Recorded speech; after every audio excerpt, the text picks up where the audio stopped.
Hello students, welcome to my YouTube channel TR Knowledge. তো students আজিৰ এইটো ভিডিঅ'ত আমি তোমালোকৰ স্কুটিসমূহ কেতিয়া বিতৰণ কৰা হ'ব সেই বিষয়ে আলোচনা কৰিম।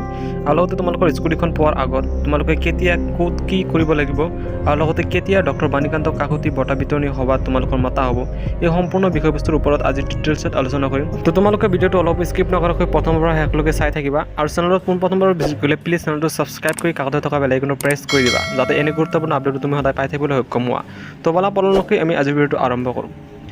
তো স্টুডেন্টস স্কুটিসমূহ কেতিয়া বিতৰণ কৰা হ'ব সেই বিষয়ে আলোচনা কৰাৰ আগত মই তোমালোকক কেইটামান টপিকৰ বিষয়ে জনাই দিবলৈ চেষ্টা কৰিম আৰু সেই টপিকবোৰৰ বিষয়ে বহুতো ষ্টুডেণ্টছে মোক কমেণ্টো কৰি আছিল আৰু সেই কমেণ্টসমূহৰ পাৰ্চনেলি ৰিপ্লাই দিছোঁ বাট বহুতে চাব পৰা নাই। সেয়ে ভাবিলোঁ যে ভিডিঅ'ৰ যোগেদিয়ে জনাই দিলে তোমালোকে ভালকৈ বুজি পাবা। সেয়ে মই প্ৰত্যেকটো টপিক এটা ভিডিঅ'তেই কভাৰ আপ কৰিবলৈ চেষ্টা কৰিছোঁ। তো তোমালোকে ভিডিঅ'টো সম্পূৰ্ণকৈ চাবা। তো ইয়াৰ ফাৰ্ষ্ট টপিক হ'ল PRC। তো স্টুডেন্টস তোমালোকে বহুতে কৈ আছিলা যে স্কুটিৰ বাবে তোমালোকৰ PRC অৰ্থাৎ পাৰ্মানেণ্ট ৰেচিডেন্স চাৰ্টিফিকেট লাগিব নেকি। তো তোমালোকে অলপো চিন্তা কৰিব নালাগে, স্কুটিৰ বাবে তোমালোকৰ কোনো ধৰণৰ PRC নালাগে। হয়, স্কুটিৰ গাইডলাইন্সখনত তোমালোকৰ এইটো কথা উল্লেখ আছে যে the students have to be residence of the state of Assam, অৰ্থাৎ ষ্টুডেণ্টজন এগৰাকী অসমৰ বাসিন্দা হ'ব লাগিব বুলি কোৱা হৈছিল।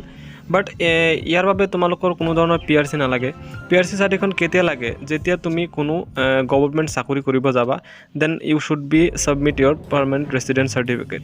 কিন্তু ছাত্ৰ ছাত্ৰীসকল স্কুটিখনৰ বাবে তোমালোকৰ কোনো ধৰণৰ PRC নালাগে। তো ষ্টুডেণ্টছ তোমালোকে এইটোৰ কাৰণে কোনো ধৰণৰ চিন্তা কৰিব নালাগে আৰু এই স্কুটিৰ বাবে তোমালোকৰ চৰকাৰৰ ফালৰ পৰা কোনো ধৰণৰ PRC চাৰ্টিফিকেটখন বিচৰা নহয়।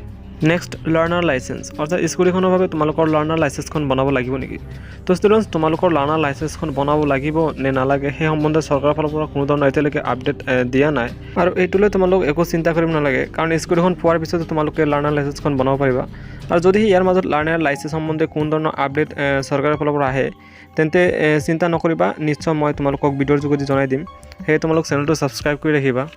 Next appreciation certificate. তো ষ্টুডেণ্ট যদিহে তোমালোক স্কুটিৰ গাইডলাইন্সখন চাইছা তো তেন্তে তাত নিশ্চয় তোমালোকে দেখা পাইছা যে তাত লিখা আছিল the eligible students will collected appreciation certificate from the concern principals and submitted them to the elected dealer. তো এই এপ্ৰিচিয়েশ্যন চাৰ্টিফিকেটখন তোমালোকক কেতিয়া ক'ত আৰু কেনেকৈ দিয়া হ'ব। তো ছাত্ৰ ছাত্ৰীসকল তোমালোকে নিযুত মইনা আঁচনিৰ প্ৰপত্ৰ বিতৰণৰ কথা নিশ্চয় গম পাইছা যে যোৱা 8 আগষ্টৰ পৰা এই নিযুত মইনা আঁচনিৰ কাম যিহেতু ষ্টাৰ্ট হৈছে আৰু মুখ্যমন্ত্ৰী ডাঙৰে কৈছেও যে নিযুত মইনা আঁচনিৰ কাম হোৱাৰ লগে লগে তোমালোকৰ স্কুটি ডিষ্ট্ৰিবিউশ্যনৰ কাম আৰম্ভ কৰিব আৰু 1 অক্টোবৰত যিহেতু সকলো বেনিফিচিয়াৰী ষ্টুডেণ্টছৰ একাউণ্টলৈ নিযুত মইনা আঁচনিৰ টকা পঠিয়াব চৰকাৰে। তো এই আঁচনিৰ টকা পঠিওৱাৰ লগে লগে সেই মাহতে অৰ্থাৎ অক্টোবৰ মাহৰ ফাৰ্ষ্ট বা ছেকেণ্ড উইকতে তোমালোকক স্কুটিৰ এপ্ৰিচিয়েশ্যন চাৰ্টিফিকেটখন দিয়াৰ বাবে এখন মিটিং অৰ্গেনাইজ কৰিব আৰু এই মিটিংখন তোমালোকৰ সেইখন কলেজত পতা হ'ব যিখন কলেজৰ আণ্ডাৰত তোমালোকৰ স্কুটিসমূহ আহিব। আৰু কোন কলেজত মিটিংখন এটেণ্ড কৰিব লাগিব তোমালোকে সেইটোলৈ চিন্তা কৰিব নালাগে, কাৰণ মিটিংখন অৰ্গেনাইজ কৰাৰ আগতে চৰকাৰে প্ৰত্যেক কলেজৰ প্ৰিন্সিপাললৈ ন'টিছ এখন পঠিয়াব ষ্টুডেণ্টসকল মিটিংখন এটেণ্ড কৰিব লাগে বুলি। আৰু সেই মিটিংখনতে প্ৰত্যেক ষ্টুডেণ্টছকে ডক্টৰ বাণীকান্ত এৱাৰ্ড বুলি এখন এপ্ৰিচিয়েশ্যন চাৰ্টিফিকেট দিয়া হ'ব। আৰু ছাত্ৰ ছাত্ৰীসকল তোমালোকে এই চাৰ্টিফিকেটখন ভালকৈ ৰাখি থ'বা, কাৰণ স্কুটিখন তোমালোকে যেতিয়া আনিবলৈ যাবা তেতিয়া তুমি এই এপ্ৰিচিয়েশ্যন চাৰ্টিফিকেটখন দেখাব লাগিব, আদাৰৱাইজ স্কুটিখন তোমালোকক দিয়া নহ'ব। আৰু ষ্টুডেণ্টছ এই এপ্ৰিচিয়েশ্যন চাৰ্টিফিকেটখন কেনেকৈ ক'ত কেতিয়া দিয়া হ'ব ইয়াৰ ওপৰত যিহেতু অলৰেডি মই এটা ডিটেইলছত ভিডিঅ' বনাইছোঁ, সেয়েহে ইয়াৰ বিষয়ে আৰু বিশেষ আলোচনা নকৰোঁ। যদিহে তোমালোক আৰু ডিটেইলছত জানিব বিচাৰা মই এইটো ভিডিঅ'ৰ ডিছক্ৰিপশ্যনত সেই ভিডিঅ'টোৰ লিংক দি দিছোঁ। তো এই ভিডিঅ'টো চোৱাৰ পিছত তোমালোকে ডিছক্ৰিপশ্যনৰ পৰা সেই ভিডিঅ'টো চাই ল'ব পাৰা। নেক্সট আধাৰ কাৰ্ড।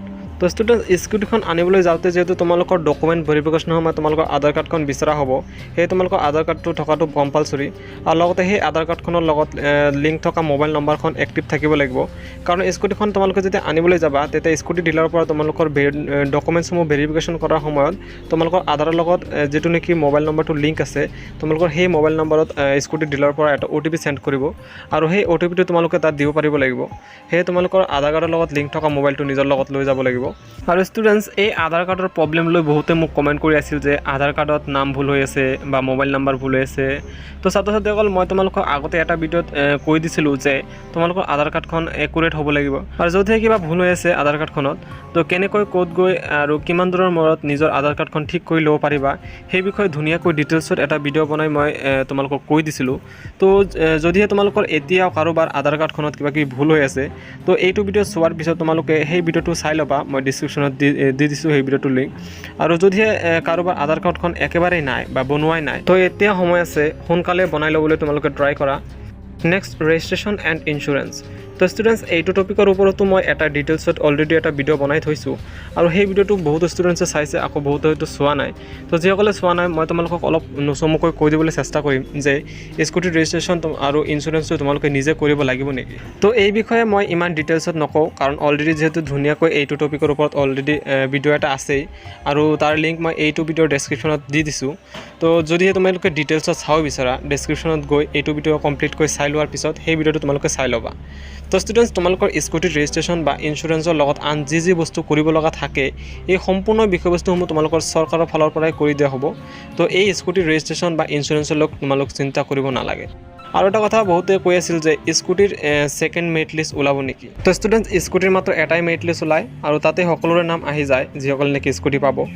আৰু ড্ৰপ আউট ষ্টুডেণ্টছ কিছুমানে কৈ আছিল যে মই ক্লাছ 10ত ড্ৰপ দিছোঁ আৰু মেৰিট লিষ্টত মোৰ নামো আহিছে, তো স্কুটি পাম নে নাই, কিবা প্ৰব্লেম হ'ব নেকি। তো ছাত্ৰ ছাত্ৰীসকল মই তোমালোকক কৈ দিওঁ যে স্কুটিৰ মেৰিট লিষ্টত মুঠতে যিসকল ষ্টুডেণ্টছৰ নাম আহিছে তো সেই সকলো ষ্টুডেণ্টছে স্কুটি পাব, সেয়ে ড্ৰপ আউট হওক বা আন যিকোনো হওক, কাৰণ চৰকাৰে সকলো বস্তু চাই চিন্তিয়ে স্কুটিৰ মেৰিট লিষ্টখন প্ৰকাশ কৰে। তো ষ্টুডেণ্টছ এইটো লৈ তোমালোকে একদম চিন্তা নকৰিবা। তো ষ্টুডেণ্টছ সকলো টপিক যিহেতু এতিয়ালৈ আমি আলোচনা কৰিলোৱেই, তো আহাইতে আমি আলোচনা কৰিলোঁ যে স্কুটিসমূহ তোমালোকক কেতিয়া বিতৰণ কৰিব। তো ছাত্ৰ ছাত্ৰীসকল তোমালোকৰ স্কুটিসমূহ মুখ্যমন্ত্ৰীয়ে কোৱাৰ দৰেই নৱেম্বৰ মাহৰ ফাৰ্ষ্ট বা ছেকেণ্ড উইকতে ডিষ্ট্ৰিবিউশ্যন কৰা হ'ব আৰু স্কুটিৰ ডিষ্ট্ৰিবিউশ্যনৰ 15 বা 20 দিন আগতেই তোমালোকক এপ্ৰিচিয়েশ্যন চাৰ্টিফিকেটখন দিবলৈ মাতিব আৰু নিযুতমইনা আঁচনিৰ কাম শেষ হোৱাৰ লগে লগেই চৰকাৰে স্কুটিৰ বিতৰণৰ কাম আৰম্ভ কৰিব।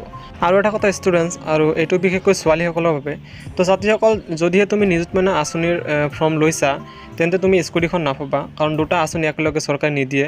তো যদিহে তুমি নিযুতমইনা আঁচনিখন লৈছা তো সেইটোৱে ল'ব লাগিব। আন এটা গুৰুত্বপূৰ্ণ কথা মই তোমালোকক কৈ দিওঁ ষ্টুডেণ্টছ, বহুতে ভাবি আছে যে মই 12 পাছ কৰিলোঁ আৰু স্কুটিখন যিহেতু পামেই তো মই আৰু নপঢ়োঁ, মই এতিয়া পঢ়া বাদ দিম বুলি বহুতে ষ্টুডেণ্টছে সেনেকুৱা ভাবি আছে। তো যদিহে তুমিও সেনেকুৱা ভাবি আছা তো একদম এনেকুৱা ভুল নকৰিবা ষ্টুডেণ্টছ, কাৰণ 12 পাছ কৰাৰ পিছত তোমালোকৰ পঢ়াটো কণ্টিনিউ কৰি লৈ গ'লেহে তোমালোকক চৰকাৰে স্কুটিখন দিব, নহ'লে নিদিয়ে। সেয়ে কমচে কম তোমালোকৰ স্কুটিখন পোৱালৈকে তোমালোকৰ নিজৰ ষ্টাডিটো কণ্টিনিউ কৰি লৈ যোৱা।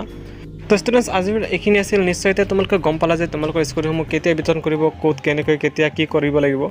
তো যদি ভিডিঅ'টো ইনফৰ্মেটিভ লাগে প্লিজ ভিডিঅ'টো লাইক কৰি দিবা, আৰু যদি আমাৰ চেনেলটো পোনপ্ৰথমবাৰ ভিজিট কৰিছে তো প্লিজ চেনেলটো ছাবস্ক্ৰাইব কৰি কাষতে থকা বেল আইকনটো প্ৰেছ কৰি দিবা। তো ষ্টুডেণ্টছ আজিৰ ভিডিঅ'ত এইখিনি আছিল। পুনৰ লগ পাম এনেধৰণৰ গুৰুত্বপূৰ্ণ ভিডিঅ'বোৰ লৈ।